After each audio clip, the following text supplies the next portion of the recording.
Dios les bendiga, sean todos muy bienvenidos.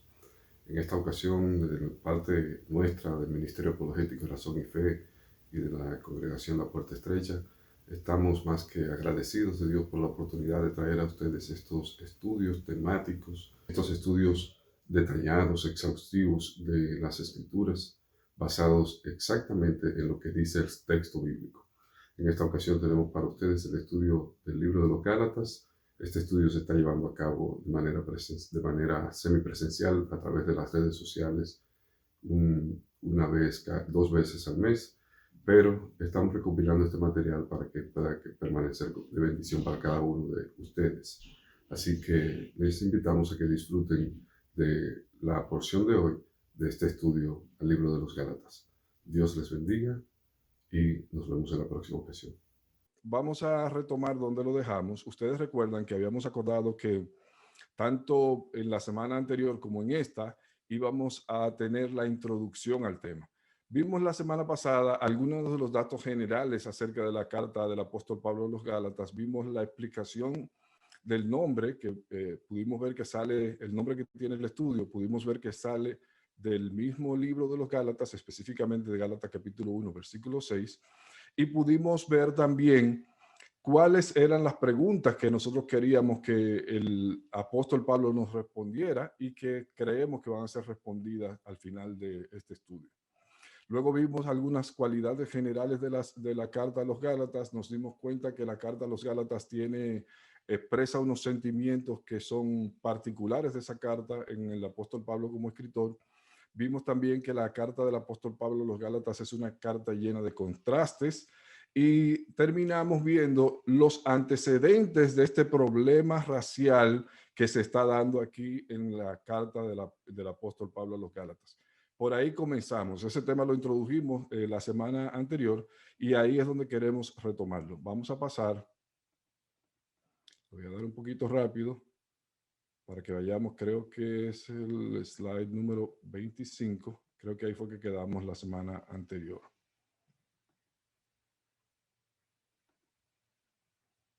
Ok. Entre los antecedentes que vimos de la situación que se está dando en la carta a los Gálatas, que los vimos precisamente para entender un poco el contexto de dónde sale este problema del que se está tratando ahí en este libro. Entre los antecedentes vimos que la iglesia tiene un origen completamente judío. Recuerdan ustedes que pudimos ver que Jesús en su ministerio terrenal advirtió que él no había sido enviado sino a las ovejas perdidas de las casas de Israel. Ahí en Mateo capítulo 15, versículo 24, dice, él respondiendo dijo, no soy enviado sino a las ovejas perdidas de la casa de Israel.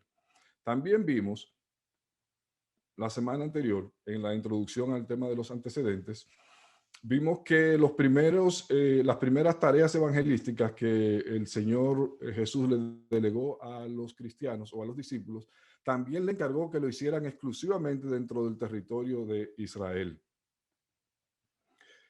Lo último que vimos la semana anterior fue que la iglesia, cuando nació como una comunidad exclusivamente de judíos. ¿A dónde vamos con todo esto? Queremos ver que los judíos tenían muchas razones para pensar que ellos eran exclusivos en el tema de la salvación que Cristo había venido a traer. Pero vamos a continuar viendo los antecedentes. Si Dios nos ayuda, hoy comenzamos los primeros 5 versículos del libro de los Gálatas y vamos a terminar de ver el tema de los antecedentes. Recuerde tomar papel y lápiz.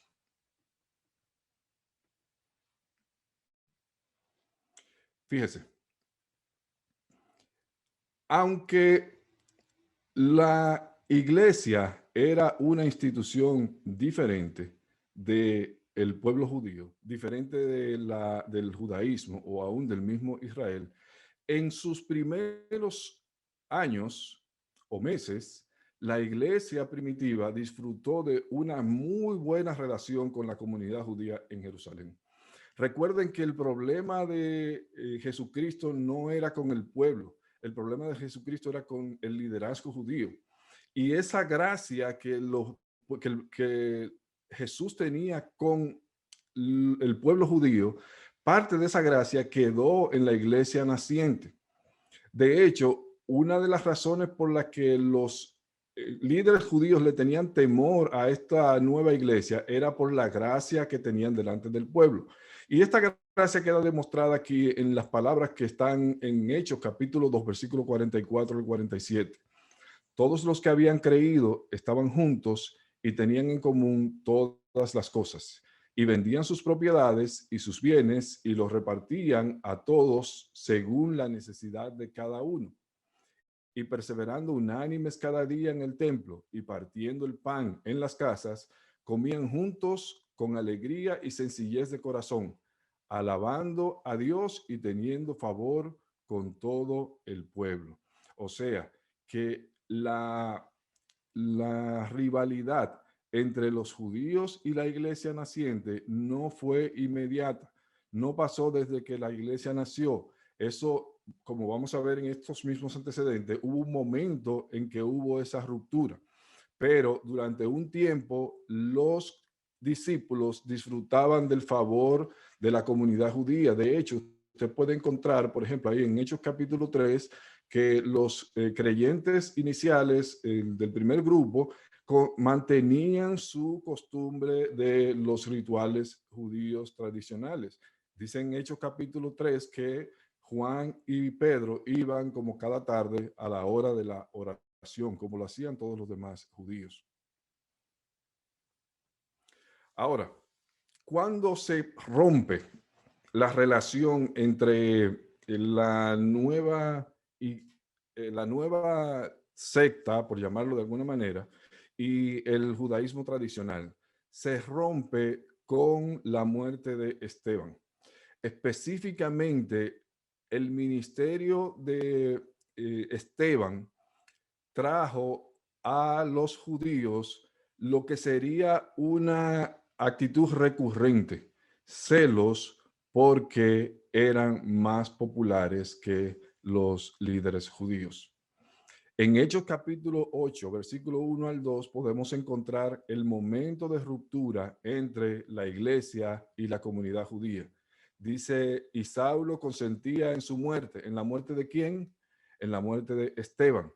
En aquel día hubo una gran persecución contra la iglesia que estaba en Jerusalén y todos fueron esparcidos por tierras de Judea y de Samaria, salvo los apóstoles.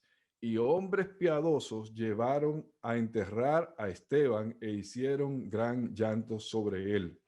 Y si hay alguien que estuvo consciente del momento en que se produjo una división, una ruptura entre la iglesia naciente y el judaísmo, esa persona fue Saulo de Tarso, porque precisamente él fue el promotor de aquella hostilidad de los judíos hacia la iglesia naciente.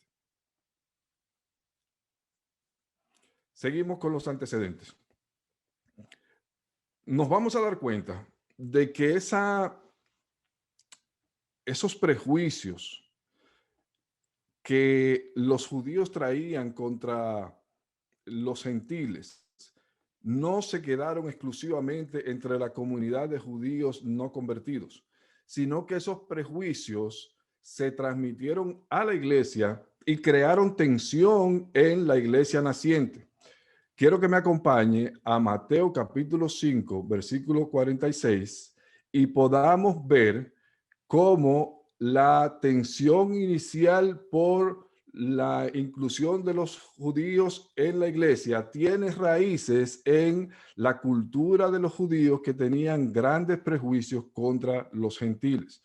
Léalo conmigo.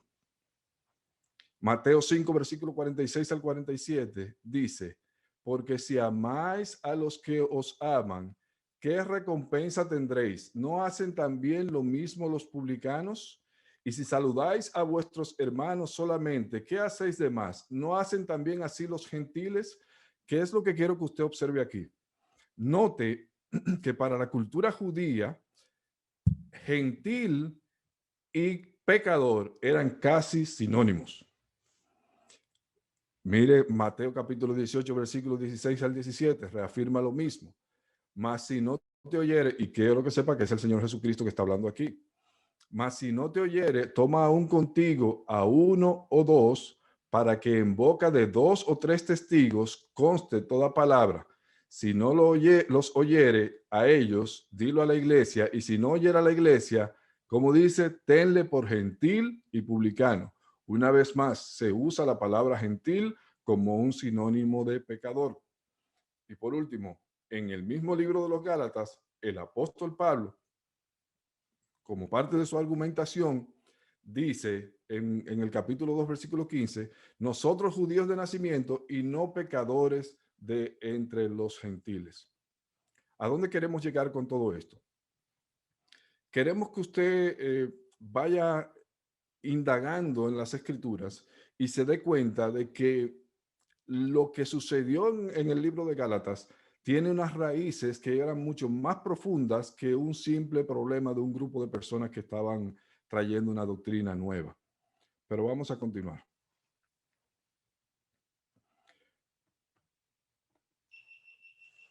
Mire, el prejuicio racial no solamente incluía a los líderes judíos, también incluía a los discípulos.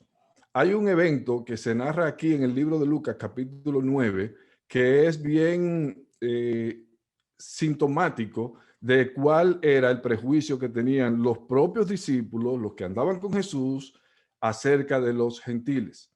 Cuando dice Lucas capítulo 9, versículos 51 al 56, cuando se cumplió el tiempo en que él había de ser recibido arriba, dése cuenta, estamos hablando no al principio del ministerio del Señor Jesucristo, estamos hablando hacia el final de su ministerio, cuando ya los discípulos tenían 3 años y medio con él.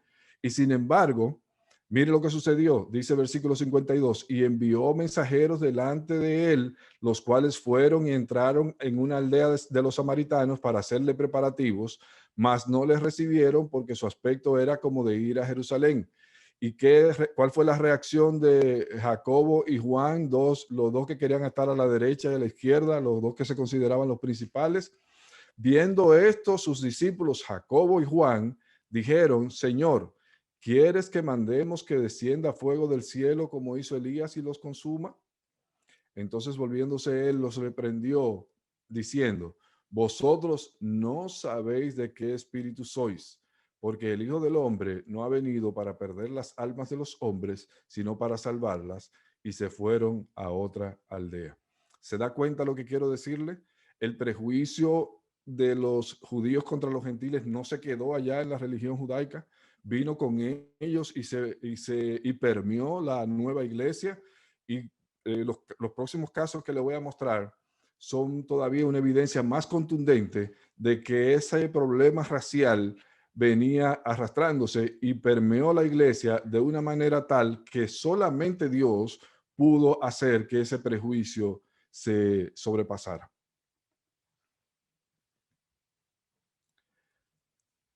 Mira el caso de Pedro, por ejemplo.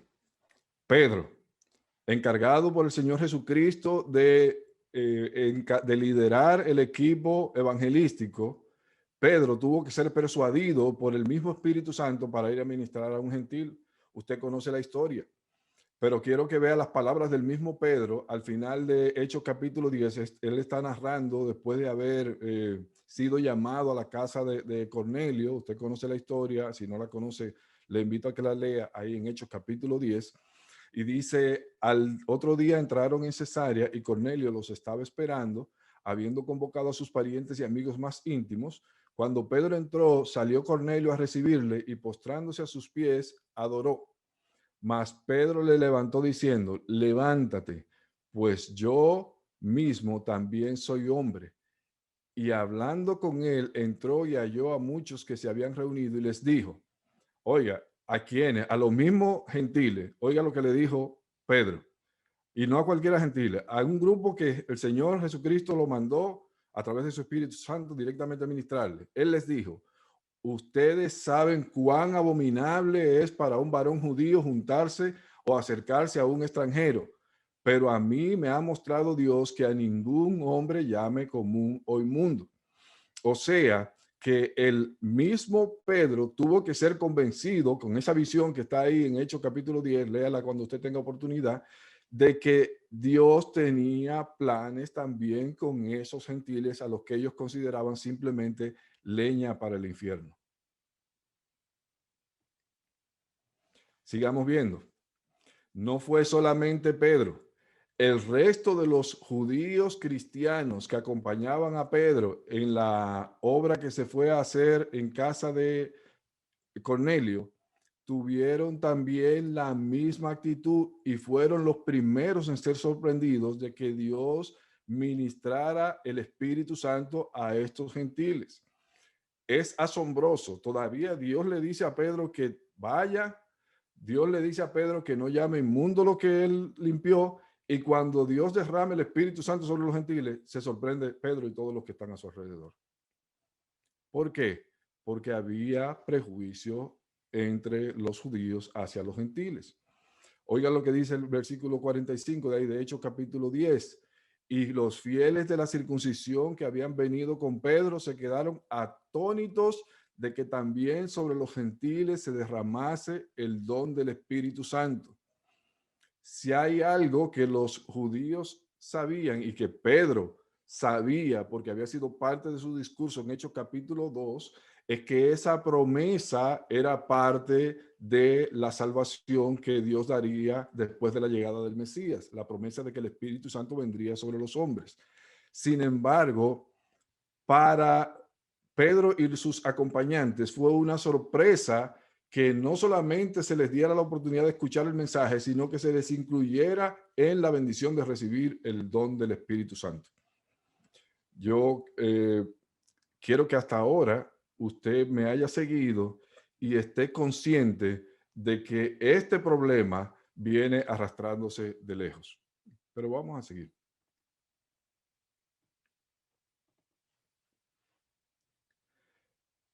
Cuando el grupo de Pedro, que había estado ministrando en casa de Cornelio, vinieron a dar su informe al resto del núcleo de la iglesia que estaba en Jerusalén, ¿cómo usted piensa que los recibieron? Contento, gozoso. ¡Wow! ¡Qué bien! ¡Qué gozo que los gentiles también van a ser incluidos en esta salvación! No. Oiga lo que pasó. Hechos capítulo 11, versículo 1 al 3. Oyeron los apóstoles y los hermanos que estaban en Judea que también los gentiles habían recibido la palabra de Dios. Y dice el versículo 2, y cuando Pedro subió a Jerusalén, ¿qué hacían? Disputaban con él los que eran de la circuncisión, diciendo, ¿por qué has entrado en casa de hombres incircuncisos y has comido con ellos? ¿Se da cuenta? Tome en cuenta que no estamos hablando de creyentes judíos no convertidos. Estamos hablando no solamente de creyentes judíos convertidos, estamos hablando del núcleo de la iglesia. El grupo de los 12, que en este momento eran 11. Ese grupo, cuando se enteró de que Pedro había ido a ministrarle a un grupo de gentiles, en lo que estuvieron pendientes, de lo que estuvieron pendientes, no fue de lo que Dios había hecho, sino de por qué ellos habían ido a comer con gentiles, que por cierto, uno de los términos que se usa en el Nuevo Testamento para hablar de los no judíos es perros.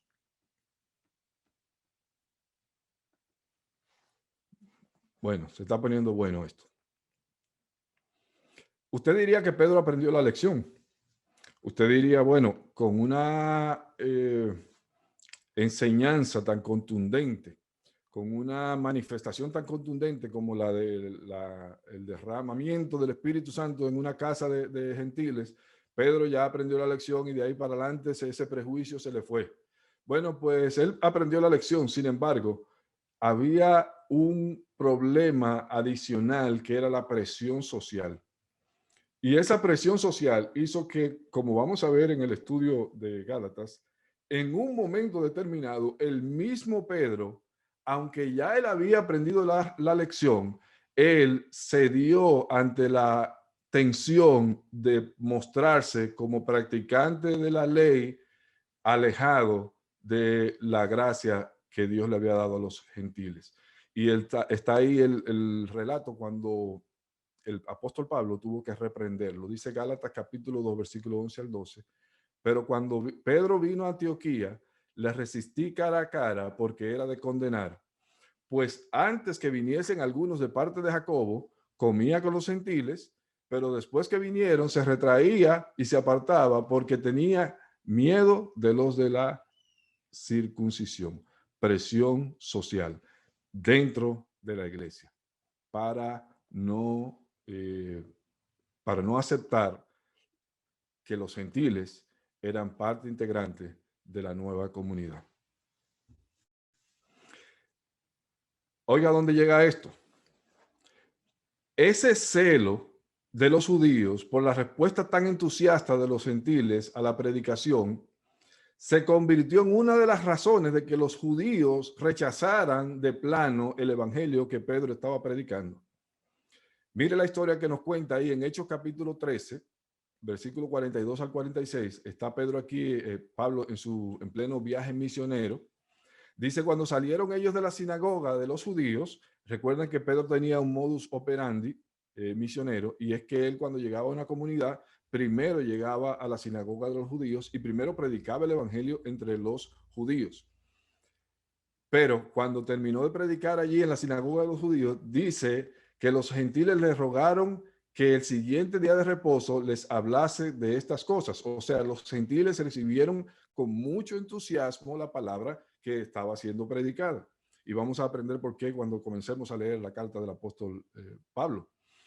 Y despedida la congregación, muchos de los judíos y de los prosélitos piadosos, oiga como dice, muchos de los judíos, no todos, pero muchos de los judíos, ¿y de quién más?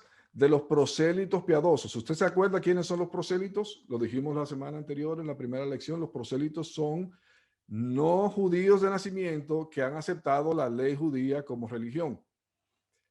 Muchos de ellos siguieron a Pablo y a Bernabé, quienes hablándoles les persuadían que perseverasen en la gracia de Dios. El siguiente día de reposo se juntó casi toda la ciudad para oír la palabra de Dios. O sea, la palabra de Dios creó entusiasmo entre la comunidad gentil. ¿Y qué pasó cuando vieron eso los judíos? Estamos hablando de judíos ortodoxos que estaban oyendo el mensaje del evangelio, pero que los rechazaron. Dice el versículo 45, la razón por la que los rechazaron. Pero viendo los judíos la muchedumbre, se llenaron de celos y rebatían lo que Pablo decía, contradiciendo y blasfemando. Pero ¿cuál era su motivo? Lo dice ahí mismo, los celos. Entonces Bernabé y Pablo, hablando con denuedo, dijeron, a vosotros a la verdad era necesario que se os hablase primero la palabra de Dios, mas puesto que la desecháis y no os juzgáis dignos de la vida eterna, he aquí nos volvemos a los gentiles. Esto quiere decir, mis amados hermanos, que ese rechazo de los judíos a los gentiles viene causando tropiezo para los que antes no quisieron que Jesús ministrara a gentiles. Ustedes recuerdan el caso de la mujer sirofenicia, aquella que los judíos le dijeron, oye, despide a esa mujer, sácala de aquí, que nos está importunando. Se convirtió en tropiezo ya con la nueva iglesia naciente para que los mismos judíos convertidos, los discípulos, le fueran a ministrar a gentiles. Se convirtió también en tropiezo para que judíos ortodoxos que escuchaban el mensaje del evangelio y a quienes les parecía atractivo por el hecho de que estaba siendo tan popular entre los gentiles, entonces ellos de plano los rechazaron. Entonces estamos hablando de un problema complejo, hermano, bien complejo. Ya vamos a entrar en el estudio de Gálatas, pero antes de entrar queremos ver cómo esta cuestión racial se refleja en el plan redentor de Dios eterno. Para que nos quede claro que el hecho de que los judíos se hayan interpretado como el único pueblo favorecido de Dios y el hecho de que ellos hayan entendido que cualquier no judío no merecía entrar al reino de Dios, no tiene nada que ver con el plan redentor original de Dios. Fíjese, vamos a analizar cómo el plan de Dios no está minado por ese racismo que caracterizó a los judíos en aquel tiempo. Primero, Dios nunca tuvo una preferencia racial por Israel. Anótelo. Dios nunca tuvo una preferencia racial por Israel. Se lo voy a demostrar. La primera promesa de redención se encuentra en el libro de Génesis 3:15. Y en esa promesa de redención no se hace mención de una nación alguna. Se hace mención de una persona, y esa persona como simiente de la mujer. Y pondré enemistad entre ti y la mujer, y entre tu simiente y la simiente suya. Esta te herirá en la cabeza y tú le herirás en el calcañar. Pero sigamos avanzando y vamos a el plan de Dios ya tomando forma en la persona de Abraham. La primera vez que aparece la promesa de Dios a Abraham es en Génesis capítulo 12, versículo 1 al 3. Y si nos detenemos en esta promesa, nos vamos a dar cuenta que ya había un plan de Dios para todas las familias de la tierra, independientemente de su origen racial. Dice Génesis capítulo 12, versículo 1 al 3. Pero Jehová había dicho a Abraham, vete de tu tierra y de tu parentela y de la casa de tu padre a la tierra que te mostraré. Y haré de ti una nación grande y te bendeciré y engrandeceré tu nombre y serás bendición. Bendeciré a los que te bendijeren y a los que te maldijeren maldeciré. ¿Y qué le dijo? Y serán benditas en ti todas las familias de la tierra. O sea, que la promesa hecha por Dios a Abraham no era exclusiva para sus descendientes según la carne. Interesante. Interesante. ¿Qué más podemos decir acerca de esto? Ya Moisés se había dado cuenta de ese orgullito que sentían los israelitas por el hecho de ser el pueblo escogido de Dios, y le hizo una advertencia que a veces pasa inadvertida para nosotros cuando alguien nos pregunta, por ejemplo, alguien me preguntó hace un tiempo, no, porque ¿cómo es eso de que Dios tiene preferencia por la nación de Israel? Hay una advertencia que le hizo Moisés, está registrada ya en Deuteronomio capítulo 7, versículos 7 a 8, que nos deja ver claramente de que Dios no tenía una preferencia por esa nación en específico. Oiga lo que le dijo Dios al pueblo de Israel a través de Moisés en Deuteronomio capítulo 7, versículos 7 y 8. No por ser vosotros más que todos los pueblos, os ha querido Jehová y os ha escogido, pues vosotros erais el más insignificante de todos los pueblos, sino por cuanto Jehová os amó y quiso guardar el juramento que juró a vuestros padres. Os ha sacado Jehová con mano poderosa y os ha rescatado de servidumbre de la mano de Faraón y rey de Egipto. Yo le cité esta escritura a esta persona que me hizo esa pregunta y le dije, pero es que aquí está claro que Dios no tenía un favoritismo por Israel. Dios tenía un compromiso que había hecho con una persona, que es su amigo Abraham. Y la razón por la que Israel es el pueblo escogido de Dios es por lo que dice ahí, por cuanto Jehová los amó y quiso guardar el juramento que juró a sus padres. Por eso es que más adelante el apóstol Pablo habla de que la promesa no puede ser invalidada por la ley, porque lo que estaba en pie era una promesa que Dios había hecho a Abraham, la que leímos en Deuteronomio, en Génesis capítulo 12. Pero vamos al Nuevo Testamento y vamos a escuchar lo que Juan el Bautista tiene que decirle a un grupo de creyentes que tenían el mismo orgullito de que como ellos eran linaje de Abraham, entonces ellos tenían una posición privilegiada delante de Dios.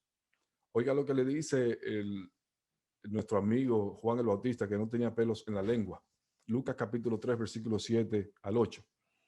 Y decía a las multitudes que salían para ser bautizadas por él, oh generación de víboras, ¿quién os enseñó a huir de la ira venidera? Haced pues frutos dignos de arrepentimiento y no comencéis a decir dentro de vosotros, tenemos a Abraham por padre, porque os digo que Dios puede levantar hijos a Abraham aún de estas piedras. O sea,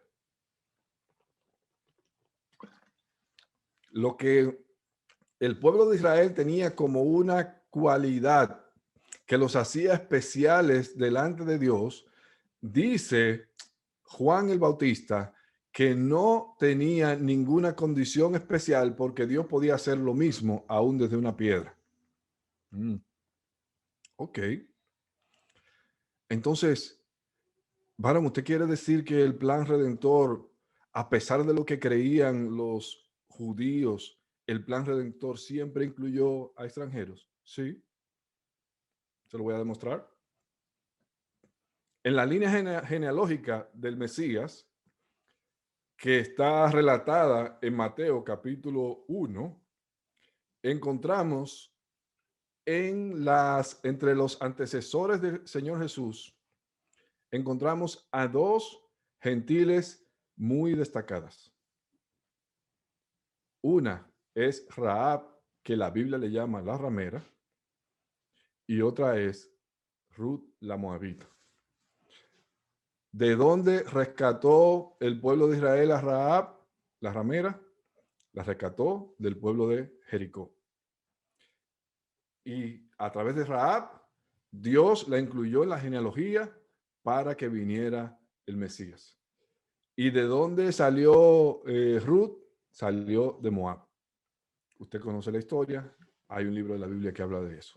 O sea que es un mito la idea de que Dios en algún momento tuvo planes que no incluyeran a los extranjeros. Deuteronomio 32, versículo 21, tiene una advertencia que por muchos años los judíos no entendieron y que se reveló en el Nuevo Testamento. Esa advertencia que se la hizo Moisés allá mismo en el desierto, temprano en los albores de la formación del pueblo de Israel, es que como ellos habían provocado a ira a Dios con dioses que no son dioses, Dios les dijo, yo también los moveré a celos con un pueblo que no es pueblo. Los provocaré a ira con una nación insensata. O sea, ya desde antes de que el pueblo de Israel entrara a tomar posesión de la tierra prometida, ya Dios le había advertido que llegaría un momento en que él se consideraría a un pueblo suyo, un pueblo diferente y un pueblo muy especial, porque dice ahí un pueblo que no es pueblo. Y eso lo vamos a ver en los próximos minutos. Simón, oiga la profecía que hizo Simón. Usted conoce a Simón, el anciano que esperaba la consolación de Israel. La profecía que hizo Simón cuando alcanzó a ver al bebé Jesús en el templo. En Lucas capítulo 2, versículo 28 al 32.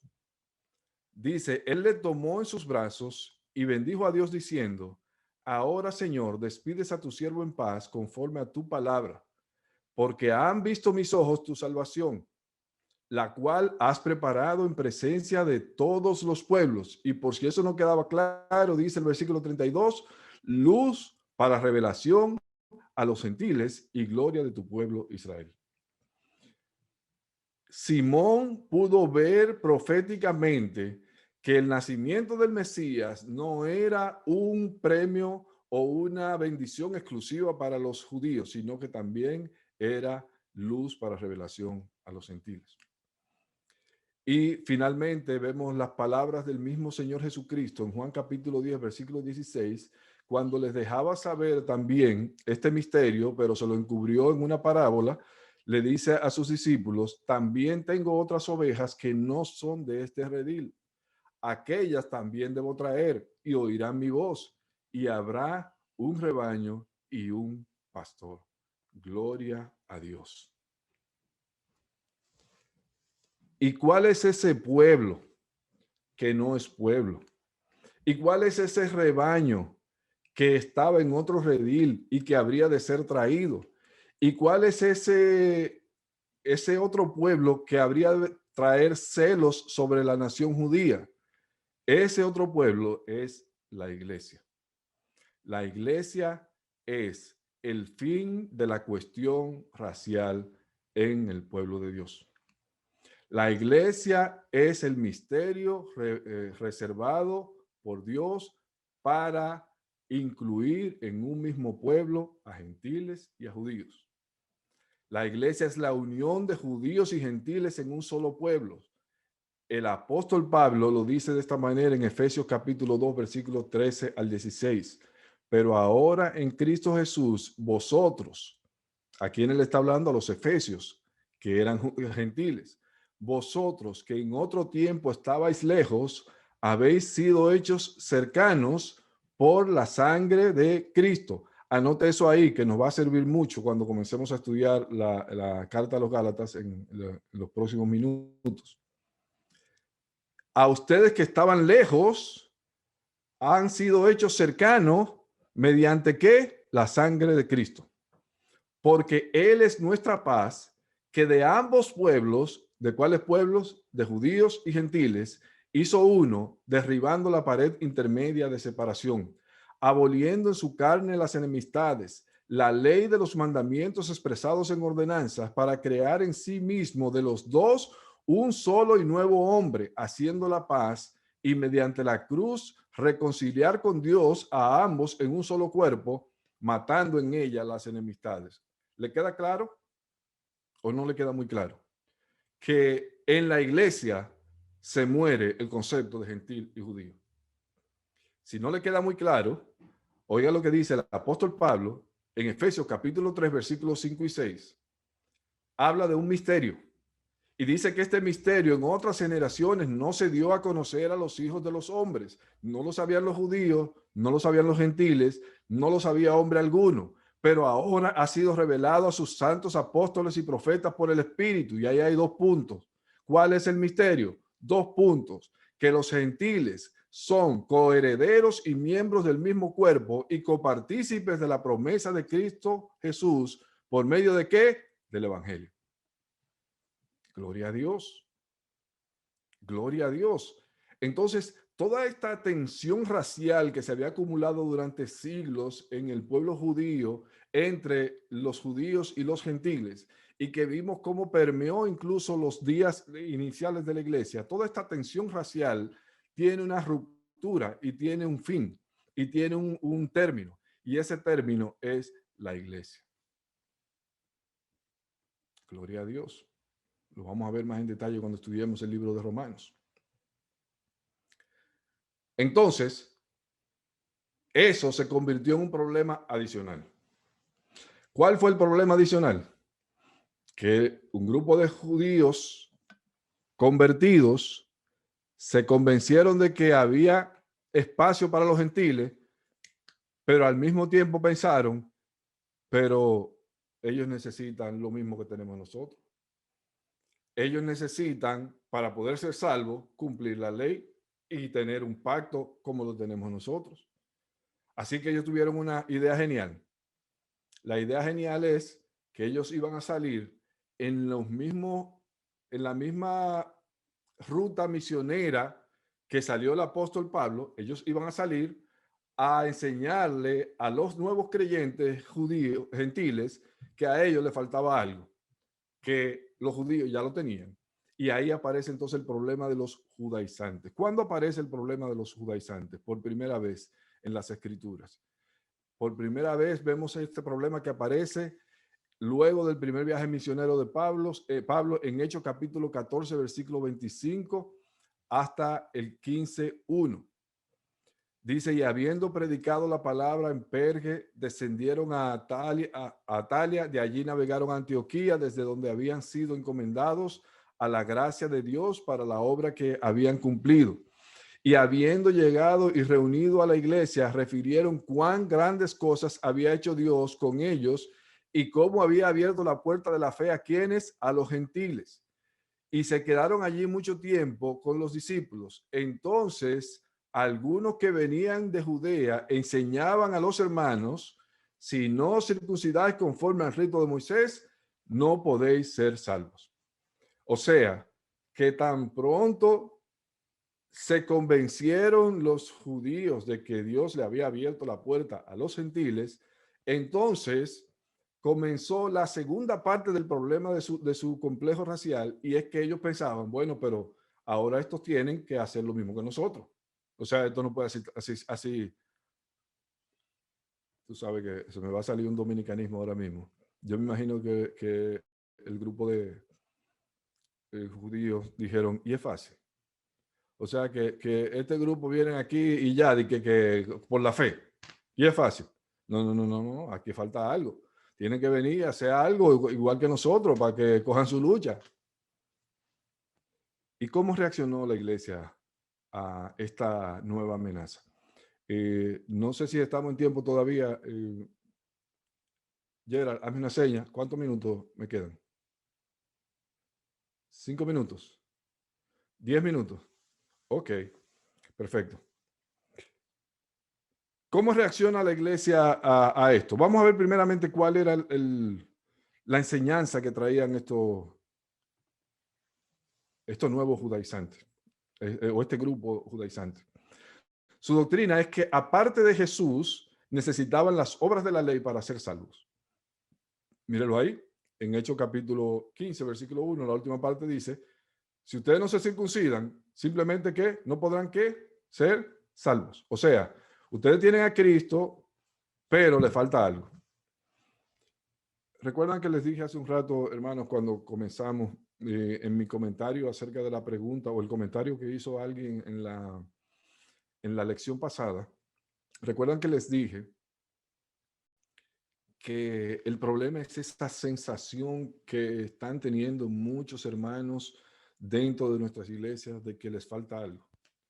Y si usted tiene a Cristo y siente que le falta algo, usted no tiene a Cristo.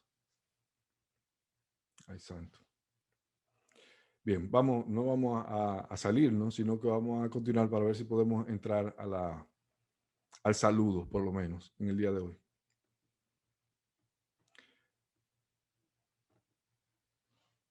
Los primeros judaizantes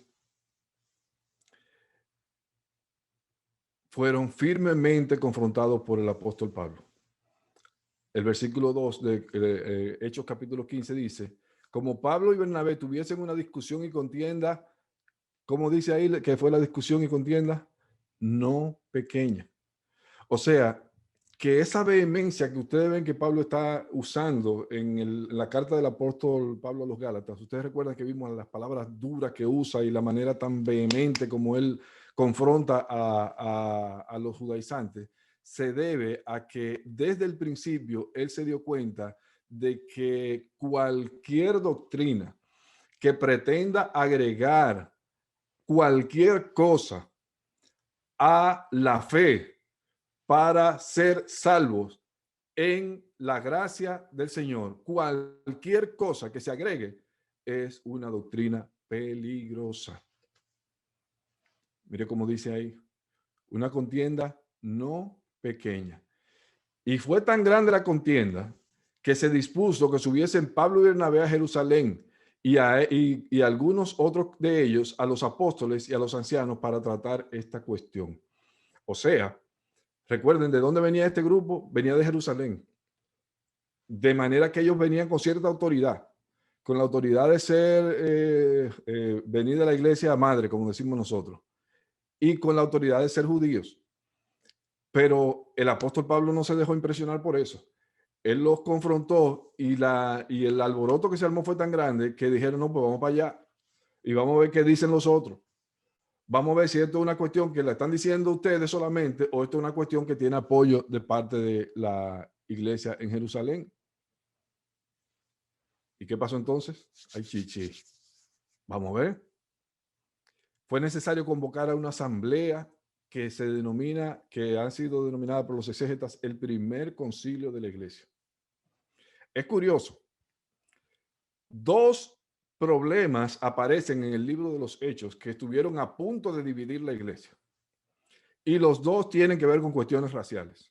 El primero apareció en Hechos capítulo 6 con la distribución de la comida entre los judíos de Jerusalén y los griegos. Y el segundo es con la cuestión doctrinal de la necesidad de que los gentiles se circuncidaran o cumplieran con los ritos de la ley. Bueno, pues vamos para Jerusalén y vamos a ver en qué vamos a quedar, en qué va a parar esta cosa. ¿Quiénes eran el grupo más radical? en la insistencia de que los judíos tenían que cumplir la ley? Por supuesto que eran los más legalistas. Y lo mismo pasa hoy. Los más legalistas son los que andan imponiéndole a los demás cargas que ellos mismos no pueden llevar, pero que piensan que son las cargas necesarias para poder ser salvos. Dice el versículo 5 de Hechos capítulo 15, pero algunos de la secta de los fariseos que habían creído, oiga, no eran fariseos que seguían en el fariseísmo, eran fariseos que se habían convertido. Se levantaron porque era una reunión que había dentro de la iglesia, no era una reunión fuera de la iglesia, era una reunión dentro de la iglesia. ¿Y qué dijeron? Es necesario circuncidarlos y mandarles que guarden la ley de Moisés.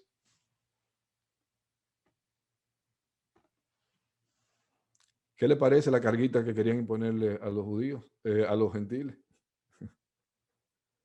¿Qué le parece? Se me acabó el tiempo. ¿Cuántos minutos me quedan? Me quedan 3 minutos todavía. Hazme seña, Gerald. Ok. Para que terminemos con esto, por lo menos le dejo la introducción al saludo para que usted mantenga la expectativa de la próxima lección. Vamos a terminar y vamos a terminar de ver en qué paró ese problema.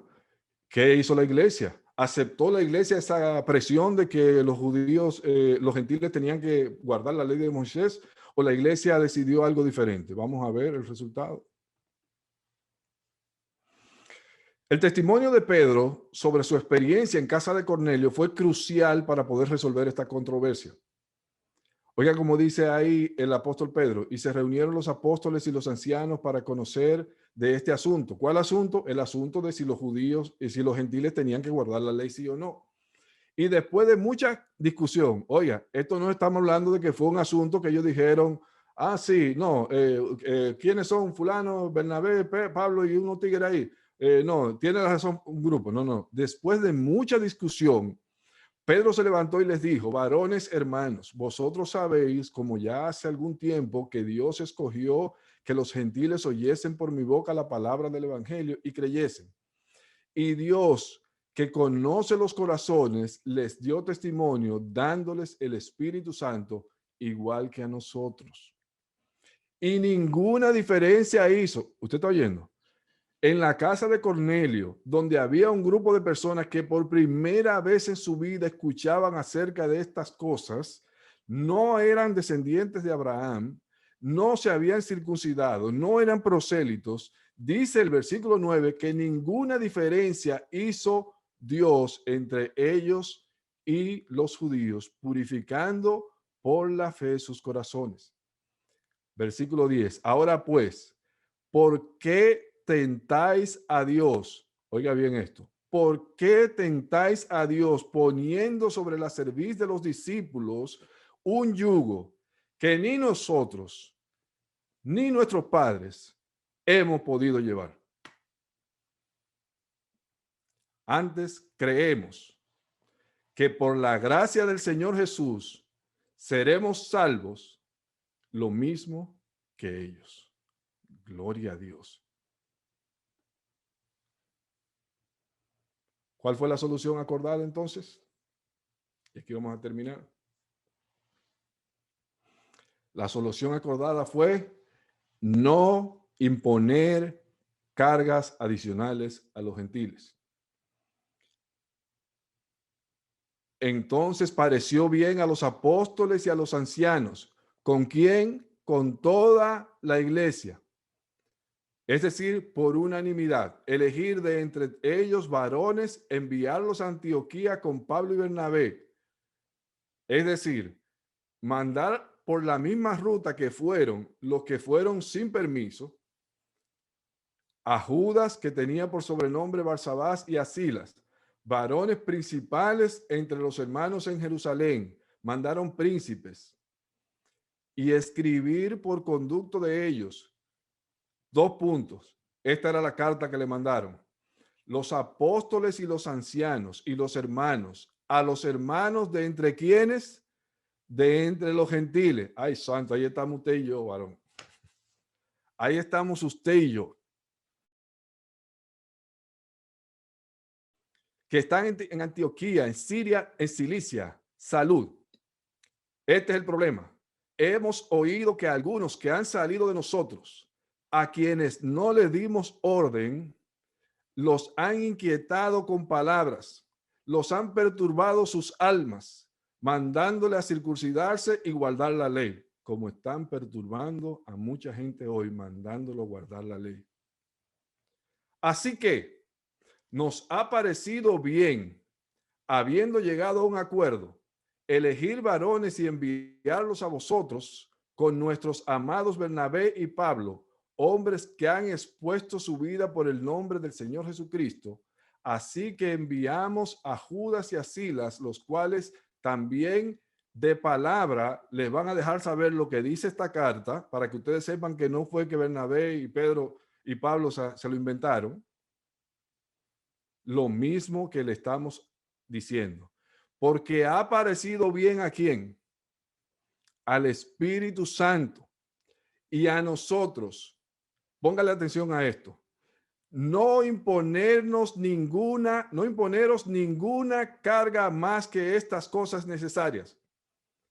Que os abstengáis de los sacrificados a los ídolos, de sangre, de ahogado, de fornicación, de las cuales cosas, si os guardareis, bien haréis. Oiga bien, no dice si se guardan van a ser salvos. No.